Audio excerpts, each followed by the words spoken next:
This is the first February episode of Beyond the Script, and it is live on Substack today.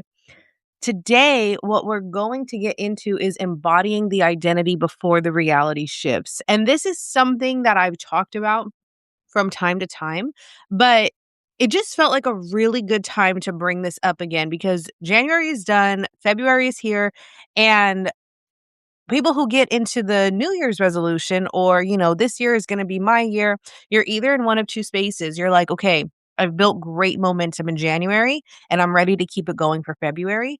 Or you're second guessing everything. You're like, I might have been a little bit too ambitious. I might have set some crazy goals and your identity is panicking. Okay. There's also a disclaimer I always give. If that is you, one second, keep in mind things are still getting ready to bloom. Things are still planted, right? Especially if you follow astrology. As we know, Aries season marks the astrological new year, and that is next month. So if things aren't blooming yet, it's just might not be the right season for it, okay? But overall, what I like to see in February is this is where energy shifts a lot. This is where the vision is still there. Like people are like, okay, I still know what I want. I still have the vision for it. I still want to make it happen, whatever it is. But the uncertainty also starts to kind of creep in. The uncertainty of like, is it realistic? Should I adjust it? Does this make sense for me? Maybe this year isn't my year. I've had people say that already. I'm like, the year just started. Chill out. Okay. So a couple things that I want to touch on today too is I'm gonna reference two books that I've read. One is called I Am, and God help me, I cannot remember the author's name. And then the other one is The Power of Now, and that one is by Eckhart Tolle. I hope I'm saying that right. But yeah, those two books I feel really just anchor into the moment that we're in right now and the idea of who we are and how we can maintain the identity of where we're going, of whom we're becoming, right? So in I am, there's a constant emphasis on the power of I am statements. And I used to believe that I am were just like these little positive affirmations, and I wasn't always on board with them until I read this book. So if you look back at my older content, you will hear me say like you need more than I am. And while I do believe that, I recognize now the power behind an I am statement. Okay. It goes beyond just positive thinking and, this like I am wealthy, I am rich. It goes beyond that. And what it is, it's what I call an identity instruction, right? You are instructing your identity on who you are. Every time you say like, I am this, I am something, right? You're telling your subconscious who you are and who is in charge. So when these doubts start to creep in, as they do, and you start to fall into the I am of whatever the doubts are, you're telling your subconscious that that is who you are, right? And the subconscious does not know the difference. The subconscious does not know what is reality and what is not reality because reality is made by us. So whatever is real to your subconscious is just what's real to you, which is why you can reality shift this way. But oh, excuse me. When your life it's not going to respond to your goals, it's going to respond to your self-concept. So going back to the I am, this is why in January there's a collective shift that happens in January, and I find this very interesting, especially as somebody who was always like, "I'm not doing New Year's resolutions." And this is before I knew anything about, like, astrological New Year or anything like that. I would just always come into the New Year and I'd be like, "Why would I have a New Year's resolution? Like, I just wanna do better." Right? That was always the thing, right? And then I started getting into more like goal setting and wanting these New Year's resolutions and stuff. And then ironically, I started planning New Year's resolutions. And then that's when I learned about the astrological New Year. So there's like a collective shift that happens in January. And this is when it's easier to convince ourselves of who we are in the essence of who we want to become. So in January, it's easier to be like, yes, I am disciplined. I'm focused. I am building something new. I am healthy. I am a gym goer. I am getting in shape, right? Think about all of the New Year's resolutions that we hear. And when we say them, we say these through I am statements. We say these on who we are, right? Because everything feels fresh. Numeral, nu- nu- Through numerology, everything feels fresh. The vision feels fresh. It feels like a fresh start. because we watch that ball drop, we watch the year change, we watch the numbers change, right? So everything feels fresh. But then February rolls around. And I'm in California, so we don't have like cold winters. The joke is that we just watch winter on the news, right? But I know for several of you, you're in areas where the weather is cold. Everything is being planted, everything is dark and gloomy and things like that.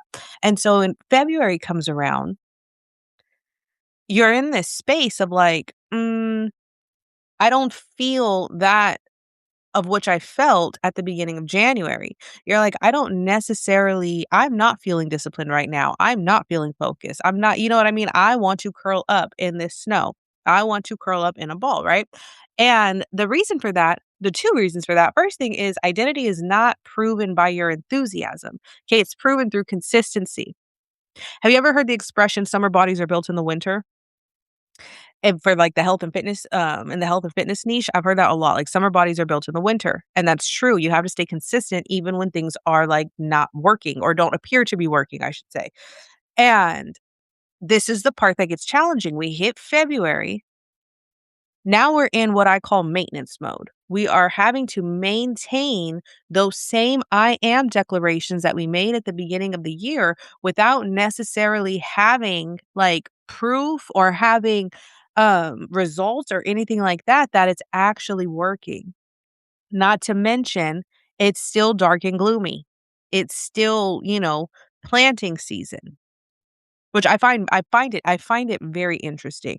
And, some people will say you don't have to go with the new year, you can go with the astrological new year and things like that. The thing I do like about the new year being in the dead of winter is it gives you an opportunity to get ahead when the spring new year comes around. That's how I look at it now. And I really just like it. I'm like, this is giving me an opportunity to be consistent and to really like figure out again what is going to shed and what is going to go with me. And I am fully prepared come March, right? Okay. So why does identity wobble when the results lag? I like that word, wobble. Why does it wobble, right? So what's actually happening is your ego needs evidence to feel safe. And I've said that before, but the ego needs evidence to feel safe. So when you're claiming a new identity, when you're claiming who you are this year, you're thinking who I am right now, and you're also thinking a little bit of the long game. It's a new year. This is who I'm going to be for 2026, right? And you don't have evidence of it yet.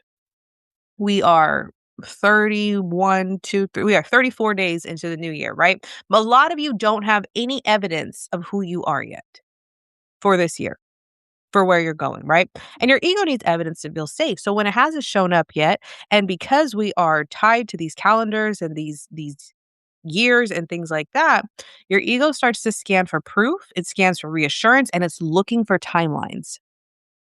We put these timelines on ourselves. We are the ones who go against nature and say, okay, it's a brand new year now. We're going to do this. We're going to do that. I am this. I am that. Right. But once all of that fades away, the momentum fades away, the enthusiasm fades away, and we're wanting to get to a space where we are still changing our reality, but we don't have proof that reality is changing. We have to become grounded in what is happening right now. And this is where the power of now and those teachings come in, right? Because once you leave the present moment, your authority is gone because the only moment you have is right now. And the reason that we get off track is we start to get out of the now. We start to look at, oh my God, I'm in February and I haven't accomplished what I wanted to do for January. And then we freak out. We wobble around. We're like, well, what do we do now? Well, I'm just going to go back to what's familiar and what's safe because I'm never going to be who I want to be, right? Those are some of the things we start to think. That's just not for me. I'm not meant to be a fitness girly this year. I'm not meant to be a business owner this year. I am not meant to scale this year, right? We start to think about where we came from in January and we're acting like the whole year is already gone by the wayside. Okay. But when you're living in the future, what you're waiting for confirmation, then your identity starts to become conditional. You're not integrated into it. So this is why you'll have like good days and bad days. This is why you're like, okay, well, today I am disciplined. Tomorrow I'm not disciplined. And we start to feel like we're on a little bit of like a 3 steps forward and 2 steps back cycle, right? And so then we start to put conditions on it. Well, I'll feel confident when it works. I'll believe it when I see it. That's a big one. I'll commit once I know for sure that it's going to work for me. But the thing of it is, this is where your ego is winning because you have to stick the part, claim the identity, and stay in the identity when the reality is not reflecting it. That is how reality shifts. I think I said this, I can't remember if it was last week's episode or the week before, but I know I gave the example of when you're pretending, when you're about to fall asleep, right? You're like, I'm going to sleep tonight. What do you do first? You close your eyes and pretend that you're asleep, but you're not asleep yet. You can still hear everything going on. You know your reality is, I'm still awake right now. But that sleep is coming by you pretending to be asleep. It is no different. The things that you want are on their way by you holding the identity before it has come to you. You hold the identity of somebody who is asleep and then you fall asleep. Manifestation and reality changes work the same way. You hold the identity of the person, the woman who has it, and then you have it. And even when you're tossing and turning at night, insomnia is kicking in, racing thoughts, all the things, and you're not falling asleep as quickly because we're cyclical every night or at this every night or every morning. If your night shift, we go to sleep, right? Every single day we have to sleep. And so not every single sleep looks the same. So even the nights that you're tossing and you're turning and you're like, dang, I'm not falling asleep real easy tonight. I'm real restless, whatever it is. You still assume that sleep is coming. You still assume that you're going to fall asleep at a certain time or within a certain time frame. It is no different when you're waiting and assuming the identity of what it is that you desire before you can see the results. Some moments are restless moments, and it does appear as if things are taking a lot longer than you anticipated. It does appear as if insomnia is, taking control of your life metaphorically or whatever that is, right? It does appear like that. And that's why you have to bring it back to now. What can I focus on right now? When you're trying to go to sleep, the one thing you focus on is trying to go to sleep. Maybe you make a sleepy tea. Maybe you do a little something different in your routine so that the sleep will come easier. But whatever you end up doing, it always ends the same. You lay down, you close your eyes, you pretend to be asleep. So when things start to shift and things start to change, and maybe some of what happened, last month when it came to your identity is not going to work this month, that doesn't mean you go back and you think that it's not going to happen at all. You figure out, okay, what can I change? What can I add to this while still assuming that what you want is coming because it is coming the same way that sleep is, right? When you step into that moment and you step into the now, what can I do right now in this moment to prepare for what is on its way to me? You're not keeping track of what went on back then and what's going to go on tomorrow and what's going on next week. You're not begging life to hurry up. You're not begging God, like, can I just have this right now? It's already yours. You're not panicking about the timing or the timeline because you're focused on who you need to be right now and what you need to be doing right now, because that is what you have. I'm recording this podcast. I have no idea how many people are going to tune in. I have no idea how many downloads it's going to get. I have no idea if it's going to bring in leads, if it's going to bring new people to me. I have no idea. I know that right now, what I can control is I can show up and I can deliver this message the way that I'm supposed to. And I can hit record. I can talk. I can hit publish. It will go out. It will go to its platforms. And then the rest is out of my control. So what can you focus on right now when you think about the goals that you set for yourself this year? What can you focus on right now? What are the controllables that you have right now? The rest is out of your control. You cannot make somebody buy your offer. You cannot make somebody enroll into your program. You cannot make somebody sign up for under your team. You cannot make somebody buy your product. But what can you control? You can step into the identity of the woman who continues to show up even when things are slow. You can step into the identity of the woman who runs a 6-7-figure business even before the bank account says so, because you know it's coming. It's as certain as you going to sleep, so long as you continue to stay in the present moment, acting as if it already belongs to you. Okay? So when you think about February, for those of you who are on the New Year thing and you're like, well, January was a doozy, And for some of you, January was not a doozy. So I'm speaking to both of you. If January was a doozy, how do we make February not one? And if January was great, how do we keep that momentum going, right? So I think February is a very important month when it comes to New Year. I think of it for two reasons. First of all, when it comes to the numerical New Year, it's the second month, right? You're already integrating. But here's the kicker. Next month is spring.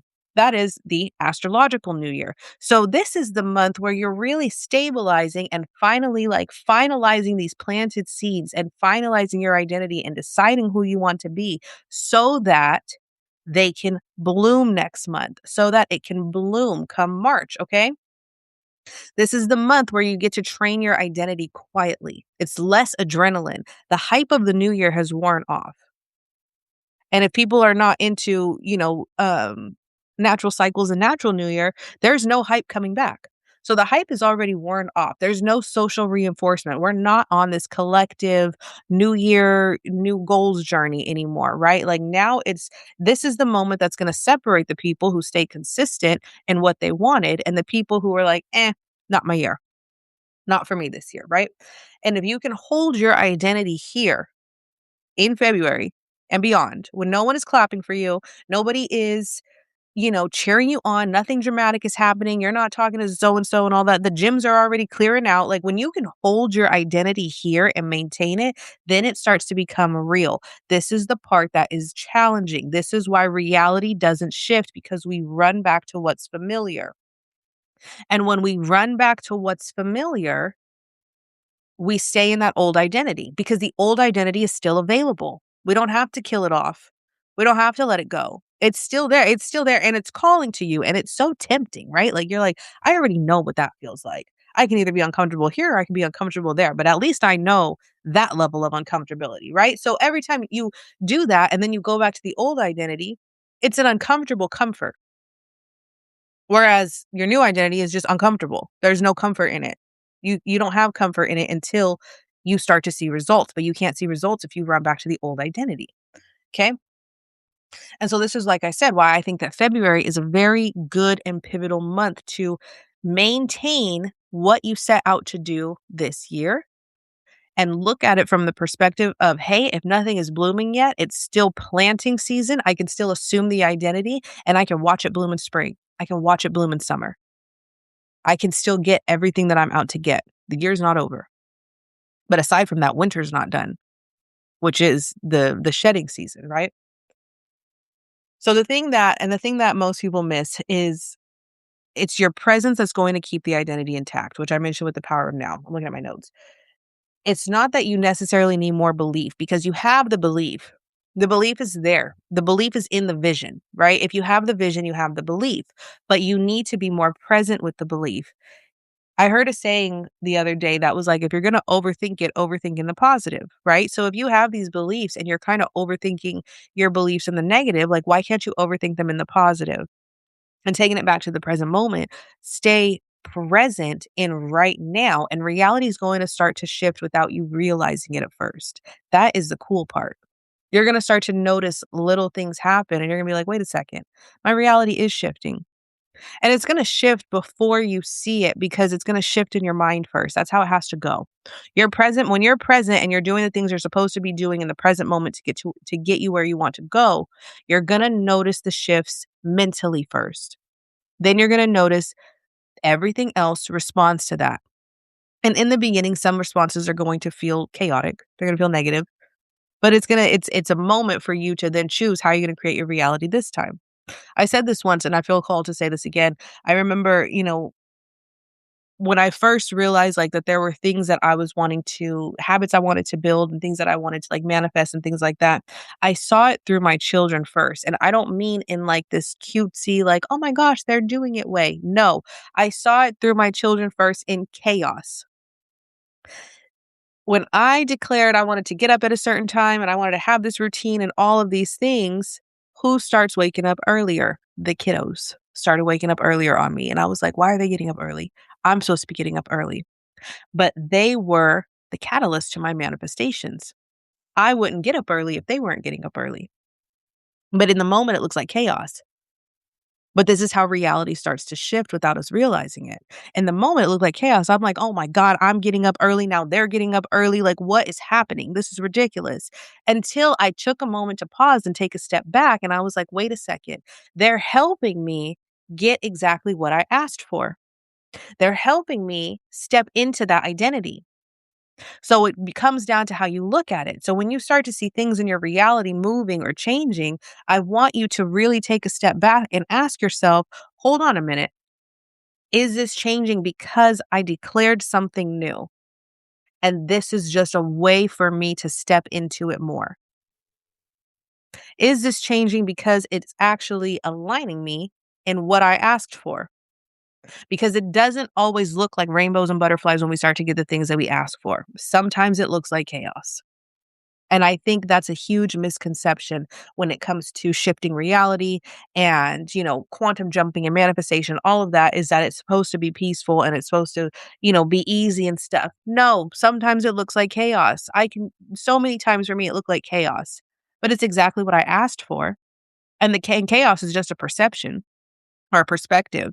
I can look at it as chaos or I can look at it as, not chaos. I can look at it as peaceful. I can look at it as alignment. It all depends on how you want to see it, okay? So, the last piece, the part that no one glamorizes, which I've already really touched on, is you have to hold the identity when it's boring and when it's quiet. February is quiet compared to the new year. Okay. March might pick up again. People get into spring cleaning, and I'm not saying it's not a collective thing though. It's not as collective as the new year, but some people will get into it like, oh, it's spring cleaning, and you start to see some motivation creep back up again. I know this is very big in fitness. Like, oh my God, summer's around the corner. Like, got to get this body right, right? We start to see motivation pick up. But holding the identity when it's boring is what actually is going to make the shift. So right now when it's quiet, right now when you're looking and you're like, there's not really an emotional payoff yet, this is the moment to stay the course and hold the identity. And this is also the moment where people subconsciously retreat back to what's familiar. So be self aware enough to catch yourself in that. Okay. Identity is not always about feeling good. I just said that. It can be chaos sometimes, but it's about maintaining and staying anchored in where it is that you are desiring to go. It's about holding the uncomfortable, knowing that it's not going to be uncomfortable forever. The best thing you can do for your life is get comfortable being uncomfortable. If you really want to grow, if you really want to change your reality, if you really want to get into new places, the best thing that you can do is start to get comfortable with being uncomfortable because each new level is going to require you to get uncomfortable. So the sooner that you can get more comfortable being uncomfortable, the better off you will be. You're like, okay, I could do this. This is just uncomfortable feelings are now so comfortable because they're just a part of life. All it means is that I'm growing. That's all it is, right? Okay. So you don't need to rush your identity. Just maintain, stay in the present moment and keep on holding the vision and maintaining that identity and watch reality start to shift around you. Okay. So I'm going to leave you with this today. Who did you decide to be in January? Are you still being her or are you trying to quietly renegotiate with her? And you can turn that into a journal prompt. Who did I decide to be in January? Write it down. Am I becoming her or am I trying to renegotiate her? And just write for like 10 minutes. See what comes through. You might be surprised. You will be surprised. Not even a might. You will be surprised at what you find. Okay. Your identity is not disappearing. It's just that your life's not catching up yet. Okay, you gotta maintain it so life can catch up. So stay present, stay calm, and stay rooted and grounded in what it is and the place that you are going. But try that journal prompt. Tag me on socials at Nikki Lynn Mayo. Let me know what comes through. That is it for today's episode of Beyond the Script. If it sounds good and resonated with you, if somebody else needs to hear it, if you've had a friend or a colleague who is like, dang, I'm not really feeling my New Year's resolution anymore, then send this over to them because there is still plenty of time. And it really just comes down to identity and the embodiment of who you are becoming and just maintaining her identity every single day and every single moment because this is the moment that you have. With that, I will see you live on Substack tomorrow for a training and overall I will see you on next week's episode of Beyond the Script. Bye.